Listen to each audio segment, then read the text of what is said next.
Yeah, fuck yeah. Okay. What's happening? We're in the Swarm from Scotland. Thank you all for coming out. This is the last show of tour, so it's going to be an emotional one. Let's all die!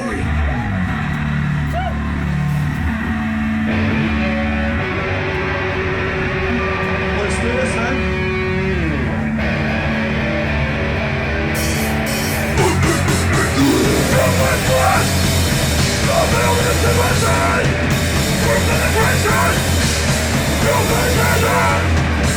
What's up, it's Ali from EQL Media. We are at the Rat's Nest right now, and I'm talking to Endless Swarm. You want to introduce yourself? I'm Gray from Endless Swarm. Yeah. Awesome. Awesome. So this is your first run of shows in Canada, right? How are you liking it so far? You like the country? Yeah, it's been incredible. We were like a bit trepidatious about how it was going to go our first time coming to the country, but every show's been a banger. It's been fucking so sick. And yeah, we've had such a good time. It's just been incredible, to be honest. Yeah. Awesome. You seen any sights? Anything memorable? Yeah, we drove through the Rockies between Kamloops and Alberta, so we got to see the Rockies, and then we've not had as many tourist stops as we normally have because the drives have been killing us, but we've seen a bit of Toronto, Montreal as well, and Quebec City. It's been great. Yeah, it's been great. Be honest with me, what do you prefer, Montreal or Toronto? Be real. I've not seen enough of Toronto to know yet, but I fucking really liked. You know what? This district, I went to Dead Dog Records and that, and it was a great record shop, and I had a good time here. Got some good food as well, so I'll say Toronto just now then. Yeah, sorry. Safe choice. No, Montreal's awesome. Montreal's a great fucking city. Bloody Hammer, title track, their album. Let's fucking kill each other.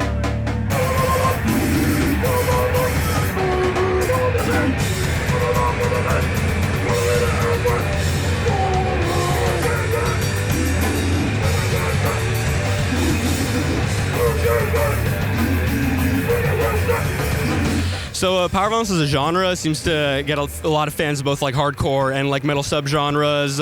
I guess a lot of people are into like grind and like death and stuff invested, as well as punk. Do you think Powerviolence as a genre has a lot of like crossover appeal?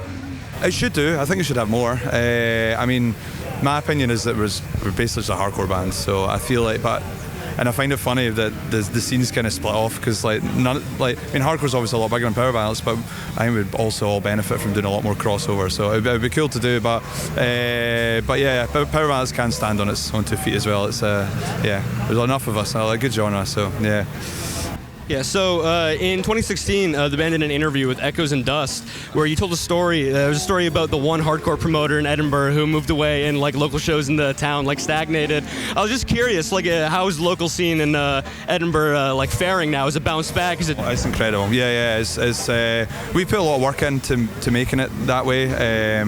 We've been promoting now for like the best part of a decade now, and any bands that kind of roll through Edinburgh, like if they're grindcore power bands, we're booking them now. So we've kind of tried to nurture it, and also with us kind of growing as a band as well, we've attracted more people to come and watch our band, which has helped the fast scene as well. So it's worked out really well. And I mean, I was just speaking because we've invited Pavel over to the UK next year, and we're just talking about our scene, and I think it's been a good few years since I've had less than 100 people at a show, so it's a strong scene now. It's really good. It's good fun. Yeah. Fuck yeah, that's awesome. So in that same interview, it was cited that your 2015 album, Pointless Existence, was like the moment that everyone kind of like realized like what they wanted the band to be, what they wanted to sound like. I'm curious if you've like had that moment ever since then with like any other work that the band's done where you've been like, this is like how we want to sound, or has it been kind of like same old? Or it's kind of from Imprisoned, it's kind of been quite a natural progression. We changed guitarists for that album because we kind of head in more of a, I don't know, more of like a silly, like a lot more tempo change and a lot kind of goofy, like I guess a bit more technical. I don't like using the word tech, we're not tech, but you know what I mean, a bit more technical Powerviolence. So we changed guitars around then, and then from that point onwards, it's everything we're writing it just comes out now. It's just totally natural. So I feel like it's now got to the point where it's like authentic Endless Swarm now, rather than us just trying to be a Powerviolence band. You know what I mean? It's our stuff now.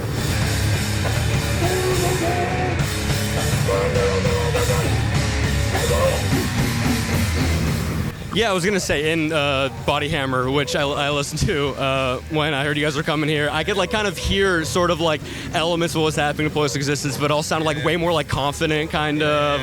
And that actually brings my next question about Body Hammer, one of my favorite recent Powerviolence releases. It's fucking awesome. I just want you to like tell me about it. Like going into it when you guys were making it, did you have like a thesis? Was it something you wanted to accomplish, or was it just like free form? You wrote as you went.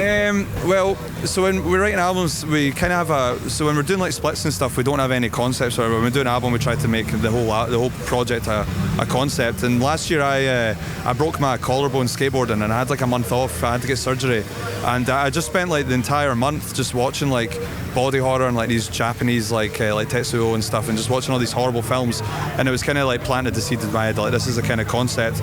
And it was when I watched Tetsuo 2, The Body Hammer, I was like, that's a fucking great title.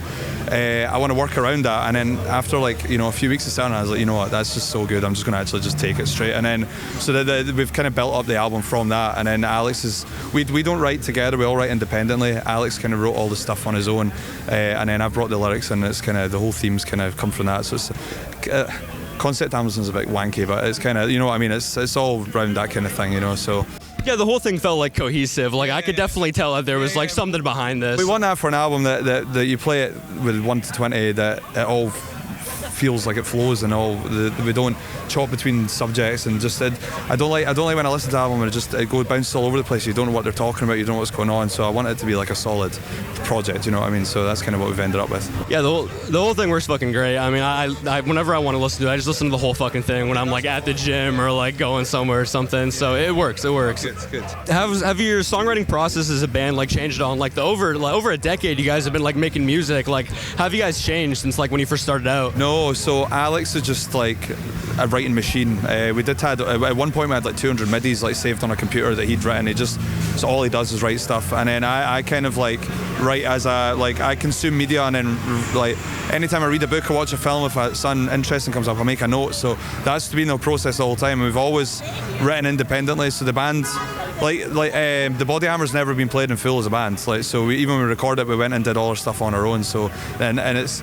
I guess backwards to some people, but it's kind of been what's worked for us. And I also like the idea that when we go into the studio, it's a group project, but everyone that's doing their contribution is still getting to do their own individual contribution, you know what I mean? So Dave will go in and do all his drums, but he just gets to kind of do what he wants, and then that's his contribution. So he's written all the drums and done all that. So it's like a group and individual project. And I think it's just, I love the way it works. It's kind of, it feels a bit more jammy, but we're jamming it after, it's kind of, we're doing it back to front, but it's fun, it's good. Yeah. Also, I saw you guys post on Instagram that acclaimed Scottish singer Susan Boyle got a personalized copy of Body Hammer. I just want you to know if you can tell me about that, and how far do you think Endless the Swarm would get on Britain's Got Talent? We would not get far at all. We've both seen anyone that goes on attempts to scream or shout, it doesn't go well at all. But so the story is that I walk Susan Boyle's PA's dogs. I have a dog walking business, so and they stay in the same street. So she tells me about Susan Boyle, and I tell her about my band and stuff. And then when we got the album the other week in her hands, I was like, you know what? It might be really fucking funny to actually ask her to do it. And I was like, and it's not to like take the piss. I was like, it'd just be funny. So I messaged her, and she was like, I'm sitting with her just now, and she says yes. So I went and dropped her dogs off later on after I walked them, and she was like, Susan's in her house, do you want to come over? So I went like into her house and met her, and got a photo in front of her own shrine of herself in her little piano room. So, and she was honestly an absolute sweetheart as well. She was like, she asked for it to be signed. So I was just in to get in the photo, and I was like, do you collect records? Do you want to keep this copy? She was like, yeah. And she's like, can I get you to sign it? And I was like, hell yeah. And then I got a signed copy of her CD back as well. So it was a nice trade. Yeah, it was good.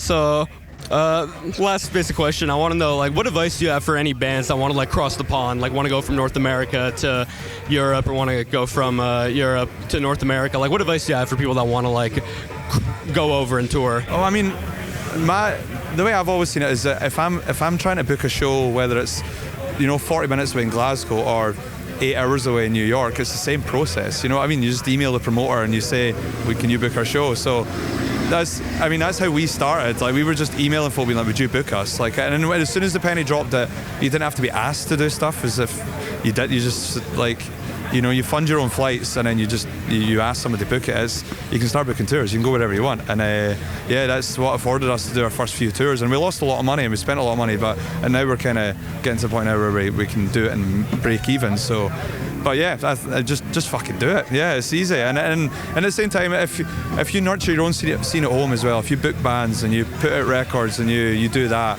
then everybody's due you a favour as well, you know what I mean? So like, I've booked so many bands that I've then gone and played their city. So don't just be a band guy, be a member of the scene, do everything, you know what I mean? Like playing in a band's like almost the least important part. Like you need to get involved. You need to, like, stuff like this as well. It's all part of the scene, you know what I mean? And you need to, if you don't nurture it, there isn't a scene there. This one goes out to Ben. Thanks very much. So just to end it off, I want to ask, what do you listen to right now? Like, what do you listen to that you want to shout out, that you think people watching this should listen to? What's good right now? Oh man, do you know, my brain has been absolutely, like, so our bassist keeps playing fucking really shit country in the van, and he's ruined everything that my brain for me to think of right now. Fuck. Oh shit, I should have. So what's the best country artist that your bassist has played? This is the problem. He's only playing bad country as well, and you know it. He keeps putting on like Tracy Bird and fucking Jimmy fucking. I forgot his name now. It's horrific. It's bad. But then we were singing it on stage the other night. We were like, and I was like, why is this like the proper earworms are right in my head? Fuck. Right. Well, I'll shout out Sex Germs, a band back home that are doing some hardcore stuff that's really cool. Our friends in Party Cannon, they're doing really well just now as well. And Horse Bastard, the best band ever from the UK. Yeah, I listen to them, so yeah, we got there. Horse Bastard, the best band ever from the UK. So thanks for talking to us. Anything you want to shout out before we end off? No, I'll say what I always say, Scottish Powerviolence. Let's go. Scottish Powerviolence, fuck yeah. Buy music. Spotify, Apple Music, they don't give artists fucking anything. Buy CDs, buy tapes. Bandcamp, they're not perfect, they're better than nothing. Buy your fucking music. Great, thank you so fucking much for talking to us, man. Oh yeah, nice to meet you, man. Nice to meet you too.